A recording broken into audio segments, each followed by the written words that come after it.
పల్నాడుకు కావలసినటువంటి వాటర్ని స్కీమును తీసుకొచ్చి చేస్తాను అనేటువంటి మాటలు మాట్లాడారు. నేను అడుగుతా ఉన్నా, ఏమయ్యా చంద్రబాబు నాయుడు గారు, ఒరికి పూడిసాలు ఇవాళ వచ్చిందా నిన్న వచ్చిందా? నువ్వు అనేక సార్లు శంకుస్థాపన చేశావే, మీ అబ్బాయి కూడా వెళ్ళి శంకుస్థాపన చేశాడే. 14 సంవత్సరాల్లో నీకు ఒరికి పూడిసాలు గుర్తురాలా? అలాగే పలనాడు డ్రాట్ మిటికేషన్కి సంబంధించినటువంటి స్కీమ్ నీకు గుర్తురాలా? అవన్నీ మళ్ళా ఎన్నుకుంటే ఇవన్నీ చేస్తాననేటువంటి ఒక అభూత కల్పనలు కల్పించేటటువంటి ప్రయత్నం చేశారు. దానితో పాటు నాకు చాలా చిత్రం వేసింది ఏంటంటే, అందరి జాతకాలు రాస్తున్నాడట చంద్రబాబు నాయుడు గారు. అందరి జాతకాలు అంటే ఈ శాసనసభ్యులు ఉన్నారు, 7 శాసనసభ్యుల జాతకాలు కూడా రాస్తున్నాడట. ఆ రాయడం కూడా చిత్రగుప్తులాగా రాస్తున్నాడట.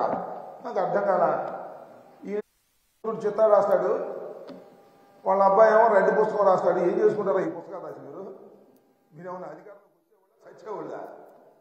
మీది మునిగిపోతున్నటువంటి పడవ అనేది అందరికీ అర్థమవుతుంది. నిన్న నీ ఉపన్యాసం మొత్తం వింటే మునిగిపోతున్న పడవని ఏ విధంగా కాపాడుకోవాలనేటువంటి తాపత్రయమే మీలో కనిపిస్తుంది తప్ప మళ్ళా తిరిగి అధికారంలోకి వచ్చేటటువంటి లక్షణాలు ఉన్నటువంటి రాజకీయ పక్షంగా మీకు కనిపించడం లేదు. 14 సంవత్సరాలు ఏం చేశావు? ఈ రాష్ట్రంలో ఏ గ్రామం వెళ్తే ఇదిగో నేను ఇది చేశానని చూపించగలవా అంటే దానికి సమాధానం లేదు. ఈయో లేనిపోయినటువంటి ఒక అభూత కల్పనలు సృష్టించుకొని ఇక్కడ ఉన్న వాళ్ళందరూ కూడా దుర్మార్గులట. 7 పిన్నెల రామకృష్ణారెడ్డి గారు మారీసుడంట, ఆయన మార్చమంటున్నాడు.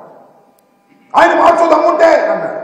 మార్చవయ్యా, దమ్ముంటే నువ్వు ఓడించు, నీకు ఆ దమ్ముందా అని అడుగుతా ఉన్నా. ఆయన దుర్మార్గుడు, దుష్టుడు, మారీసుడు ఇలాంటి పేర్లు రాక్షస పేర్లన్నీ పెడుతున్నావు కదా, నీకు అసలు దమ్ముంటే ఓడించే దమ్ము నీకుందా అని అడుగుతా ఉన్నా.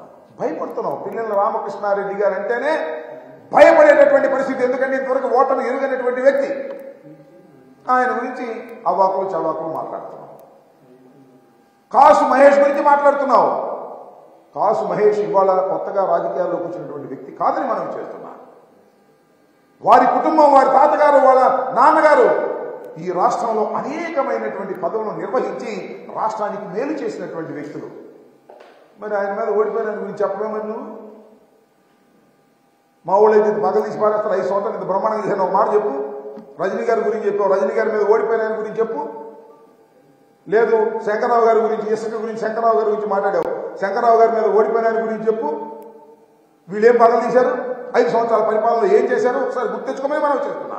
నువ్వు చెప్పకపోయినా రాష్ట్ర ప్రజానీకానికి మనం చేస్తున్నా, లేదంటే ఆయా నియోజకవర్గాల్లో ఉన్నటువంటి ప్రజలకు మనం చేస్తున్నా. శంకరరావు గారి మీద ఓడిపోయినైనా, లేదు కాసు మహేష్ గారి మీద ఓడిపోయినైనా, చిలకూరుపేటలో రజనీ గారి మీద ఓడిపోయినైనా ఎంత బ్రహ్మాండంగా 5 సంవత్సరాలు పరిపాలన చేశారో నేను ప్రత్యేకంగా చెప్పాలని అడుగుతా ఉన్నా. ఒక్కసారి జ్ఞప్తికి తెచ్చుకోండి, ఒక్కసారి నెమరు వేసుకోండి.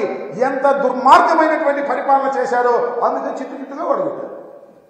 7 నియోజకవర్గాలు, 7 నియోజకవర్గాల్లోనూ 7 తెలుగుదేశం అభ్యర్థుల్ని ఓడించి వైఎస్ఆర్ కాంగ్రెస్ పార్టీ అభ్యర్థుల్ని గెలిపించినటువంటి ఘనత రాయలసీమ ఈ పల్నాడుకు దక్కుతుందని మనం చేస్తున్నాం.